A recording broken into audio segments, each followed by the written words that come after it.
Hello ladies and gentlemen, and welcome to highlights from PRL and the Spanish Grand Prix as I come around the last couple of corners here on my final qualifying run.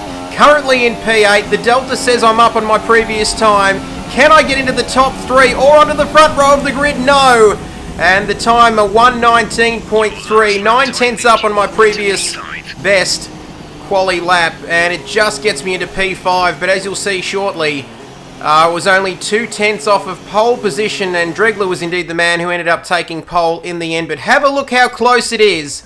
Dregler in first with a 1:19.1, Jacko with a 1:19.1, Maznat the same, HSV in fourth, and Kidbyers just 2.5, 2.5 tenths behind, and on the third row of the grid. So a very close qualifying session, and that's just how close things are here in PRL. And I do believe I said on the PRL questions page on the website that it would be a 1:19.1 for qualifying and for pole position as we get ready to head to the starting grid. And this is where it all goes wrong. And I throw my 5th place out of the window as we head to the starting grid now. The 5 red lights come on. I'm not sure whether I have problems with my clutch or whether I don't get the timing right on the release or not enough revs, but have a look at that. It almost kicks into some sort of anti-stall mode. And that, folks, is how to go from 5th to 14th in the space of 3 meters as we head down to turn 1. Right now, I'm getting myself prepared for a comeback drive, a fighting drive as we head into turn 1. And I tell you what, I think it was a good thing that I fucked up the start, excuse the French, because there was some carnage further up here as Heiberg goes off to the right, nearly comes on and hits Alex in the Williams. He goes off again as I go up to 13th place, so I've gained a place already as we continue on with the first lap. Now off in pursuit of V6 Turbo 94, who's chasing down the Williams, and another Mercedes up ahead as, I nearly go into the back of V6 Turbo there as I outbrake myself into that corner now as we continue on now. Looking ahead to lap 5, coming into the last few corners here, and V6 Turbo, I'm on the soft tyres, he's on the medium tyres in the Mercedes up ahead. He gets it slightly wrong, he runs wide, and now is my chance to strike as we come onto the main straight now. DRS wide open, but he's also got DRS. Can I go down the inside? Lap 6, this is for 9th place. He comes across, slightly cuts me off, but that's okay, all one move. And I can't get the job done. That Mercedes-Benz engine. And he's gone off! Oh my goodness gracious me. I think I've scared him off the track as we'll take a look at the replay there. Look, just onto the gravel. The back end comes out and I just managed to avoid the Mercedes on that occasion. So lap 6 then, off in pursuit of another Mercedes. This time it's Eric. And he's on the soft tyres. So he's going to have more pace as we fast forward to lap 7 now. Left, right. I get a good run on Eric here in the Mercedes once again. A bit of deja vu as he gets it wrong out of the last corner. Now onto the main straight. I've got DRS. I'm closer this time than what I was to V6 Turbo. I pull out, and have I got the job done? I drag down the main straight. Here we go. The Mercedes engine, no match for the Honda on this occasion as I am through up into 8th place, and the crowd loved it. They went mad.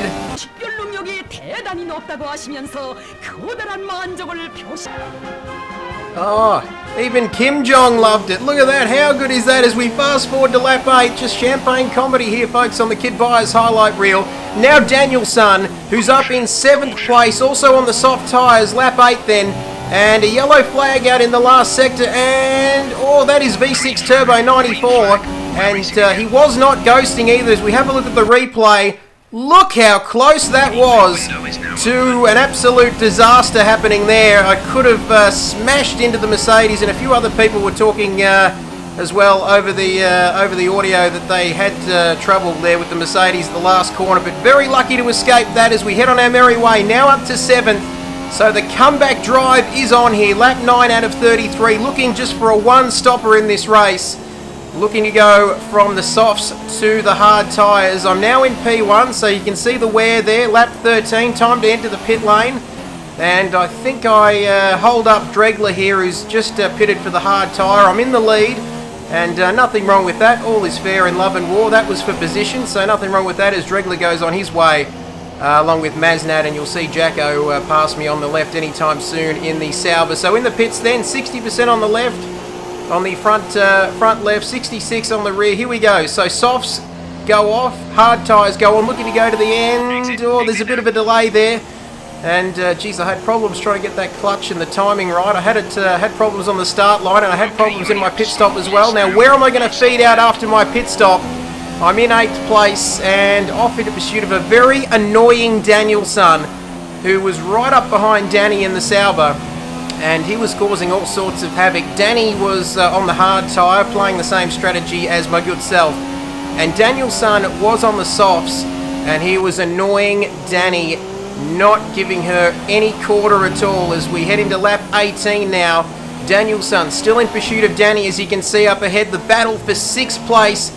Danny runs slightly wide, Danielson is through, and now's my opportunity to pass the Sauber as we come in very close indeed. DRS open, and I reckon I'm going to get this done. It is the Sauber versus the McLaren.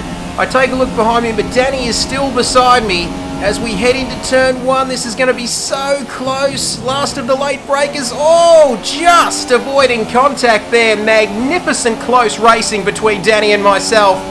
Absolutely fantastic, and Danny holds on to that position. And well, I tell you what, look at the replay, so close. And I take a bit of a Max Verstappen line through turn 1, but oh my goodness gracious me, fair, clean racing there. And Danny holds on to 7th place, so continuing on to lap 19. And the battle continues. On the hard tyre, like I said, one-stop race. As we come up now, that is Danielson ahead, and I'm not sure, he must have fed out somewhere, or that might be Alex actually, I beg your pardon. So lap 19, here we go. I've got DRS open. Can I go down the outside of Danny going into the hairpin? Oh no, I slightly stick to the outside line there. I still can't get the job done, so Danny survives once more. And I think that might have been Danielson before, but anyway, I don't think that was Alex. But Alex will feature very shortly, folks, as well as we come into the last couple of corners. End of lap 21, coming towards the start of lap 22. Here we go then, onto the main straight again. So Danny still staying in front. As you can see the debris there from V6 Turbo on the right, his accident earlier in the race. So lap 23, here's Alex.